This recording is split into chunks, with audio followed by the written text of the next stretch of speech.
بسم اللہ الرحمن الرحیم اللہم یا رحمن یا رحیم ویا ارحم الراحمین وصلی علی من ارسلتہ رحمتا للعالمین اما بعد فاعوذ باللہ من الشیطان الرجیم بسم اللہ الرحمن الرحیم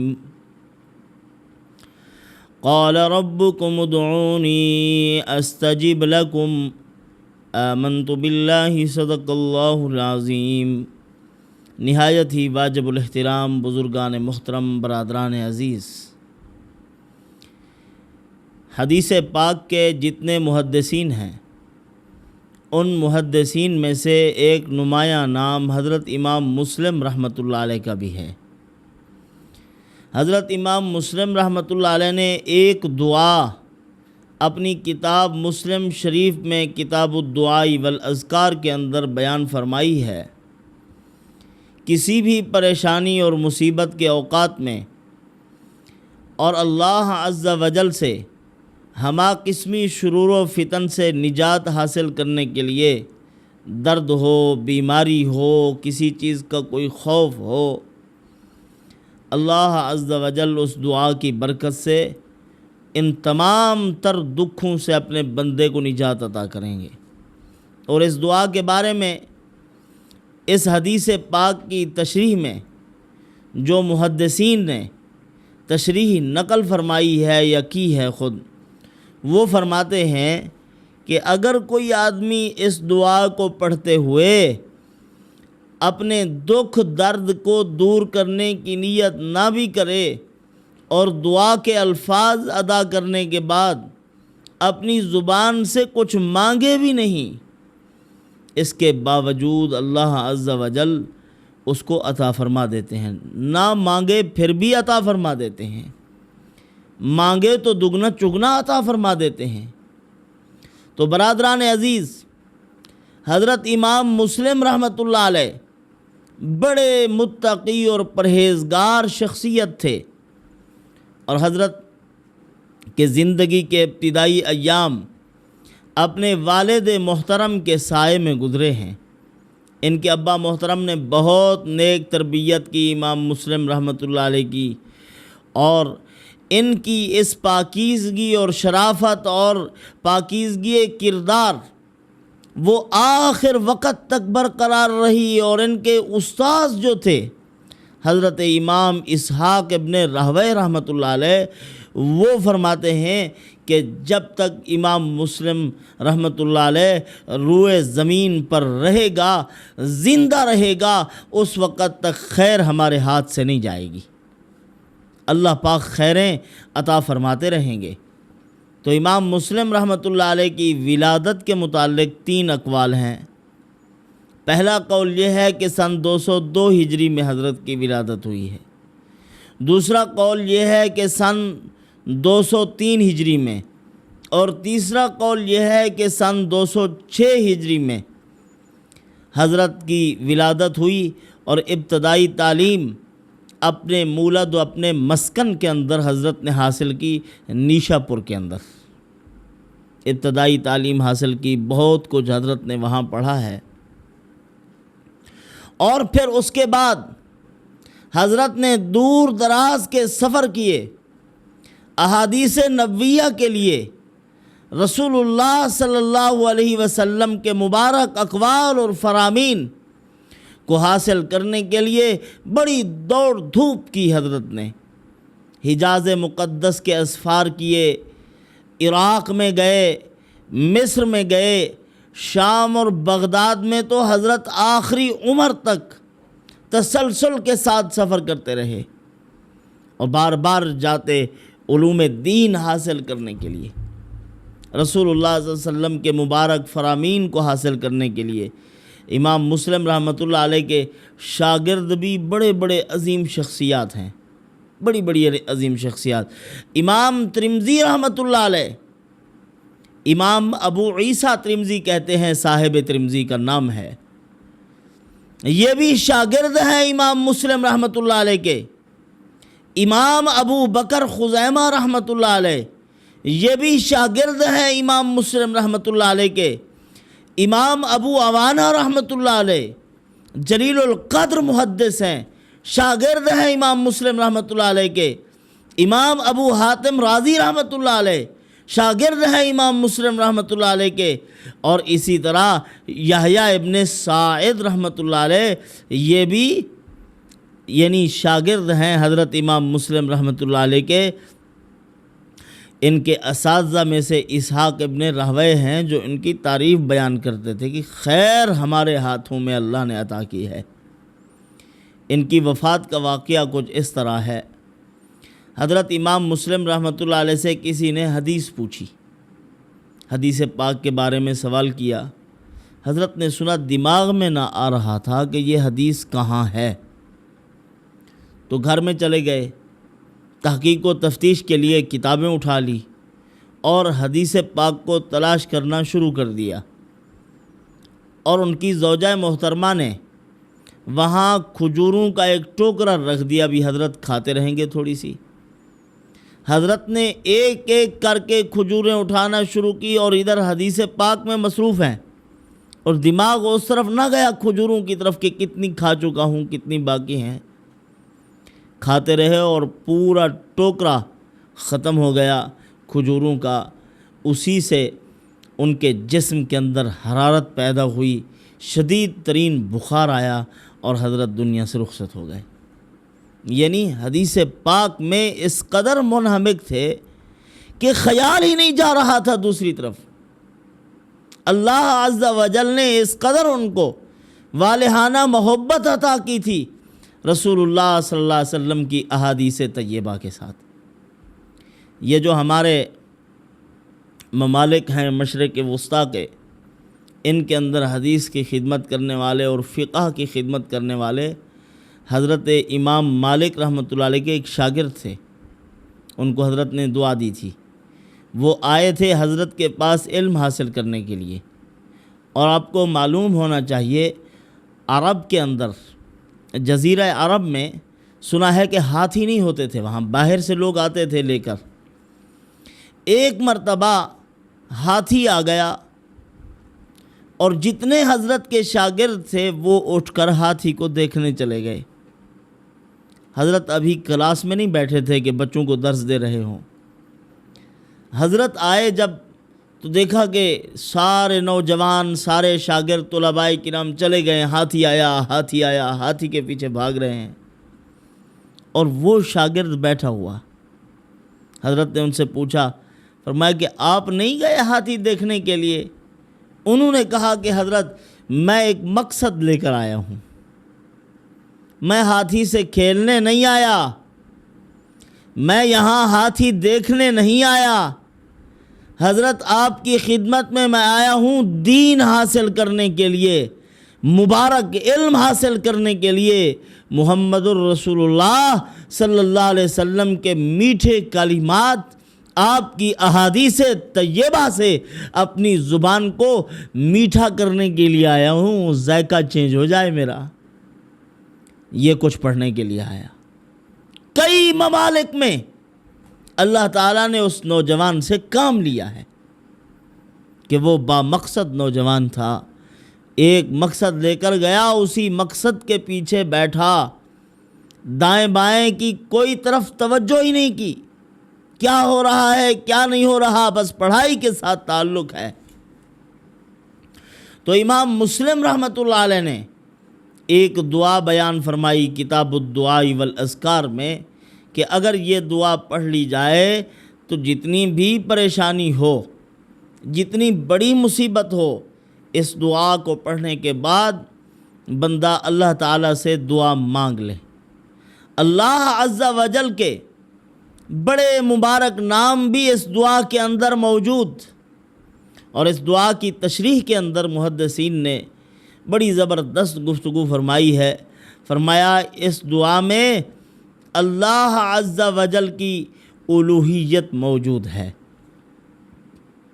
اور اللہ عز و جل کی کا حلم اور بردباری اس کے اندر موجود، اس کی حکمت اور دانائی اس کے اندر موجود، اور پروردگار عالم کی ربوبیت بھی اس کے اندر موجود ہے۔ اور پھر جو بھی مقبول دعائیں ہیں، پاورفل، مضبوط ساری دعائیں، کیونکہ طاقتور ذات سے مانگی جا رہی ہیں۔ کچھ الفاظ ایسے ہوتے ہیں جو اللہ کو بہت محبوب ہوتے ہیں، وہ آیات، وہ مسنون دعائیں، وہ مقبول دعائیں جن کا تعلق عرش کے ساتھ جوڑ دیا جائے، وہ بہت ہی مؤثر دعائیں ہوتی ہیں۔ آپ نے سنا ہوگا ہمارے جتنے بھی بڑے بڑے مفسرین کرام ہیں، جتنے بھی بڑے بڑے قرآنی علوم رکھنے والے ماہرین ہیں، وہ تمام کے تمام سورۃ توبہ کی آخری آیت کی تعریف میں آپ کو رطب اللسان نظر آئیں گے۔ ان کی زبان اس کی تعریف سے تر ہوگی۔ اس کی وجہ کیا ہے؟ یہ دعا ہے، اور دعا ہونے کے ساتھ ساتھ اس دعا کا تعلق عرش کے ساتھ ہے۔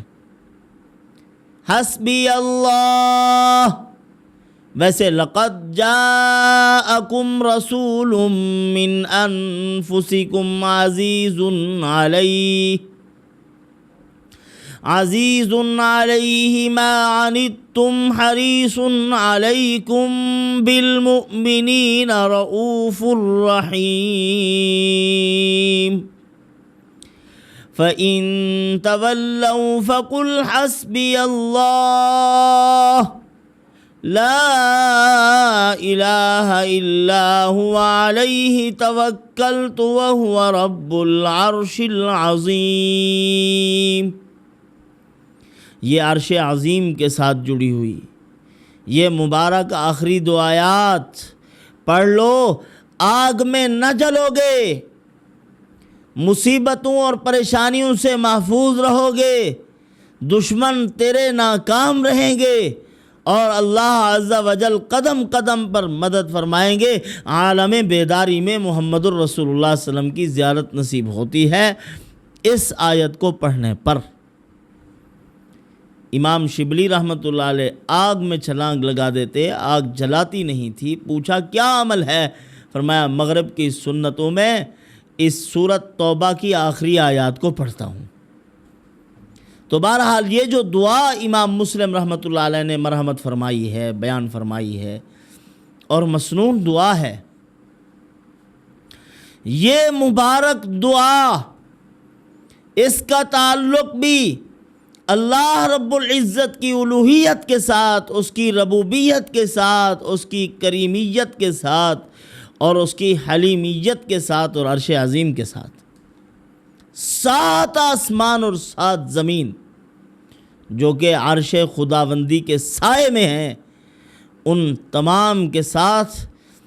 اور یہ بھی کہا گیا ہے اس دعا کے شروع میں جو لا الہ الا اللہ آ رہا ہے، لا الہ الا اللہ کا آسمان کے 12 برجوں کے ساتھ تعلق ہے۔ اسی لیے حدیث پاک میں آتا ہے کہ جب بھی کوئی آدمی لا الہ الا اللہ پڑھ کے دعا مانگتا ہے تو اس کی دعا سیدھا عرش پر پہنچتی ہے، درمیان میں کوئی رکاوٹ، کوئی حجاب نہیں ہے۔ لا الہ الا اللہ الحلیم الکریم، لا الہ الا اللہ رب العرش العظیم، لا الہ الا اللہ رب السماوات السبع ورب العرش الکریم۔ یہ مبارک دعا، اس دعا کے متعلق محدثین نے جو اس کی تشریح میں لکھا ہے، فرمایا کہ اگر کوئی آدمی صرف اس دعا کو پڑھ لیتا ہے اور اپنی پریشانی کا اظہار نہیں بھی کرتا تو مالک الملک دیکھ رہا ہے کہ اس کی کیا پریشانیاں ہیں، اس کی الجھن کا باعث کیا ہے۔ اندرونی اور بیرونی تمام معاملات اس پروردگار عالم کے سامنے ہیں۔ اللہ رب العزت اس آدمی کی پریشانیوں کو دور کر دیتے ہیں۔ اسی طرح اگر آپ کو کوئی خوف لاحق ہے، اس کے جو فضائل ہیں، ان کے فضائل میں یہ بھی بیان کیا گیا، پریشانی ہے، دکھ درد ہے، مصائب و آلام ہیں، ان سب سے اللہ نجات دیتے ہیں۔ اور یہ دعا دردوں کے مقامات پر اگر پڑھی جائے تو جسم کے جس حصے میں درد ہے تو درد بھی اللہ ختم کر دیں گے، بیماری ختم ہو جائے گی۔ اور اسی حدیث کی تشریح میں شراح حدیث مسلم شریف کی شرح کرنے والے جو محدثین ہیں یا ہمارے اکابر اور بزرگ گزرے ہیں، انہوں نے فرمایا اگر کوئی اچانک حادثہ پیش آنا ہو، جس طرح صدقے کے متعلق کہتے ہیں صدقہ بری موت کو ٹال دیتا ہے، تو اس دعا کو پڑھ لیا جائے، اچانک حادثہ پیش نہیں آئے گا۔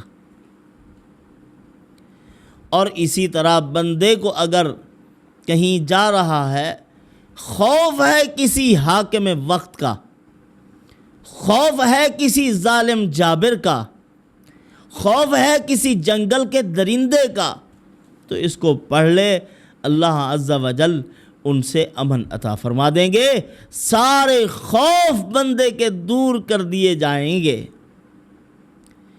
اسی طرح فرمایا کہ اگر کوئی آدمی پریشان ہے، بہت زیادہ پریشانی میں، دماغ پر، جسم پر، سر پر بوجھ ہے، سوچ سوچ کے، اسی لیے پریشانیاں انسان پر آتی رہتی ہیں۔ علماء نے فرمایا ہے کہ اتنی بھی پریشانی کو اپنے سر نہ لو کہ اپنا جسم مفلوج ہو جائے، بیمار ہو جائے بندہ۔ لِكَيْ لَا تَأْسَوْا عَلَى مَا فَاتَكُمْ وَلَا تَفْرَحُوا بِمَا آتَاكُمْ، فرمایا جو تم سے فوت ہو گیا ہے، چلا گیا ہے، اس پہ افسوس نہ کرو، گھبراؤ نہیں، دل پر لے کے بیٹھ نہ جاؤ، بس ختم ہو گیا ہے، اس کو چھوڑ دو، آگے اپنی طاقت اور قوت جتنی اللہ نے دی ہے چل پڑو، محنت اپنی جاری رکھو، جہد مسلسل سے کامیابی نصیب ہوتی ہے۔ کامیابی کام سے نہ کہ حسن کلام سے، باتیں کرنے سے کامیابی نہیں ملتی، یہ یوں کر دیں گے، یہ اس طرح کر دیں گے، اس طرح باتیں کرنے سے کچھ نہیں ہوتا، کامیابی کام سے ہوتی ہے، جتنی کام کرو گے کامیاب ہو جاؤ گے۔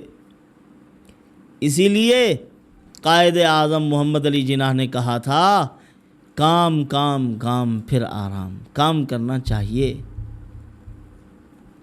تو کام کو کیجئے، کام کو کام سمجھیے، اور جو ناکامی ہوئی ہے اس کو اپنے دل پر سوار نہ کر لیجئے، اپنے دماغ پر سوار نہ کیجئے، بس ہو گئی ناکامی، چھوڑ دو اس کو۔ اب سوچ سوچ کے آئے روز بیمار ہو رہا ہے، مریل ہوتا جا رہا ہے، قدم نہیں اٹھتے اس کے، اسی بات کو سوچ رہا ہے کہ کیا بنے گا، جو ہونا تھا وہ ہو گیا ہے، اب تم کچھ کرو۔ تو ایک دعا بتلا رہا ہوں جو شیخ الحدیث اور رئیس مفتی دارالعلوم دیوبند کے حضرت مفتی سعید احمد صاحب پالن پوری رحمۃ اللہ علیہ نے بتلائی تھی۔ بڑے اللہ والے تھے، بہت ہی نیک آدمی، جن کے علم کے متعلق شیخ احمد الازہری رحمۃ اللہ علیہ جو ازہر یونیورسٹی کے بہت بڑے لیکچرر تھے، انہوں نے کہا تھا ان کے علم کو دیکھ کے کہ قرآن نازل عرب میں ہوا ہے، پڑھا اس کو اہل مصر نے ہے، اور سمجھا ہے تو ہندوستان اور پاکستان کے علماء نے سمجھا ہے۔ حضرت مفتی سعید احمد صاحب پالن پوری رحمۃ اللہ علیہ نے ایسے نکات بیان کیے تھے کہ شیخ احمد الازہری رحمۃ اللہ علیہ بے جواب ہو گئے تھے ان کے سامنے، اور مان گئے تھے قرآن پڑھا ہے تو تم نے، سمجھا ہے تو تم نے، قرآن کی حقیقتوں تک آگاہی تمہیں حاصل ہے۔ تو وہ فرماتے تھے اگر کسی کو بہت زیادہ پریشانی ہو اور اس کے خیالات دماغ سے اتر نہ رہے ہوں تو یہ پڑھے، اللہ تعالیٰ پہاڑوں جیسی ٹینشنیں اور ڈپریشنیں اس کی دور کر دیں گے۔ دل پر ہاتھ رکھ لے، اپنا دایاں ہاتھ اپنے سینے پر دل والی جانب رکھ لے اور پڑھے سبحان الملک القدوس الخلاق الفعال، 7 مرتبہ یہ پڑھے، اور آخر میں ایک مرتبہ یہ دعا پڑھ لے، این یشاء یذہبکم ویأتی بخلق جدید، اگر وہ چاہے گا تو ان کو لے جائے گا اور نئی مخلوق لے آئے گا۔ یعنی یہ جو خیالات مجھے پریشان کیے ہوئے ہیں، ان خیالات کو اللہ پاک لے جائیں گے، ان کو ایک طرف کر دیں گے، اور خیالات اللہ پاک میرے دماغ میں ڈالیں گے جو میری کامیابی کا باعث بنیں گے، میرے حوصلے کا سبب بنیں گے۔ این یشاء یذہبکم ویأتی بخلق جدید وما ذلک علی اللہ بعزیز۔ اللہ عز و جل یہ کام آسانی سے کر لیتے ہیں، اس کے لیے کوئی مشکل نہیں۔ اسی لیے علماء نے لکھا ہے کہ اگر کوئی اللہ والا کہہ دے کہ میں آسمان پہ چڑھ جاؤں گا تو اس کی بات مان لینی چاہیے، وہ اپنی طاقت کے بل بوتے نہیں، اللہ کے سہارے بات کر رہا ہے، اور اللہ تعالیٰ کے لیے ہر ایک چیز ممکن ہے۔ تو ہمیں چاہیے کہ ہم ان دعاؤں کا اہتمام کریں، 7 مرتبہ یہ دعا پڑھو، اور پہلی دعا جو امام مسلم رحمۃ اللہ علیہ کی میں نے آپ کی خدمت میں پیش کی ہے، وہ دعا آپ 2 رکعت نماز نفل پڑھ کر پھر وہ دعا اپنی دعا میں پڑھیں، اس کو صرف پڑھنا نہیں ہے بلکہ لجاجت سے مانگیں اللہ تعالیٰ سے۔ اللہ پاک اس دعا کی برکت سے آپ کے تمام کام آسان فرما دیں گے۔ والسلام وما علینا الا البلاغ۔